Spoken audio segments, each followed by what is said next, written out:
Кыргызстанга барабыз деп келдик деп аякка барышка да паспорт жок. Атабыз кайтып Памырга кетсең, Памырда да гүзаран этсиң.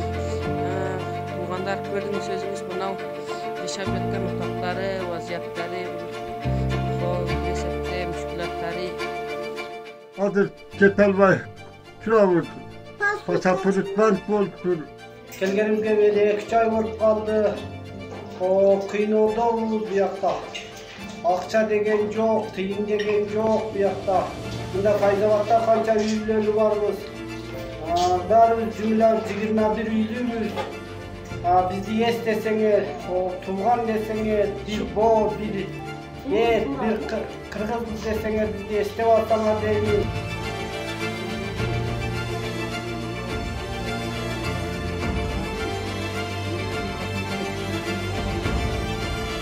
Kiraya 2,5 ming, 4 ming ар авилиге мисалан кира беребиз. Турабыз, пул делетип өдө, пул жок. Кыргызстанга барабыз деп келдик деп аякка барышка да паспорт жок. Кайтып Памырга кетсең, Памырда да гүзаран этсиң. Biz mananda bir bölmedemiz, doğantırabız yok bizde, mana şunda müşkülatlarımız var, soğuk bolup yatar. Biz de akça tuğralı, halat oldu, tügep oldu, maşında kira ortakta oturabız.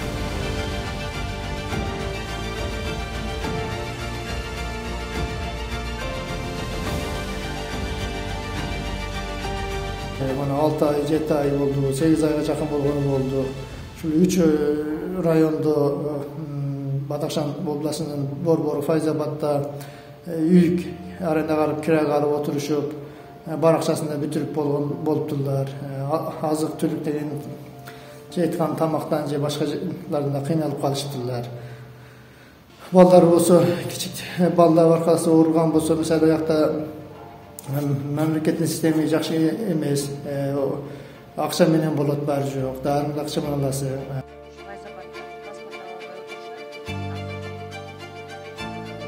Бардыгы каражаттары түгөнүп атат экен. Балдары болсо азыр ооруп атат экен. Мал жандарын сатышкан Кыргызстанга келебиз деп. Бирок паспорт маселеси ушул боюнча чечиле элек да.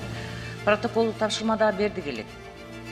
Эми ошол кыргыздарга биз жардам беришибиз керек. Алар кимге эми азыр каяктан башып айна издешет деп ойлоп атам да.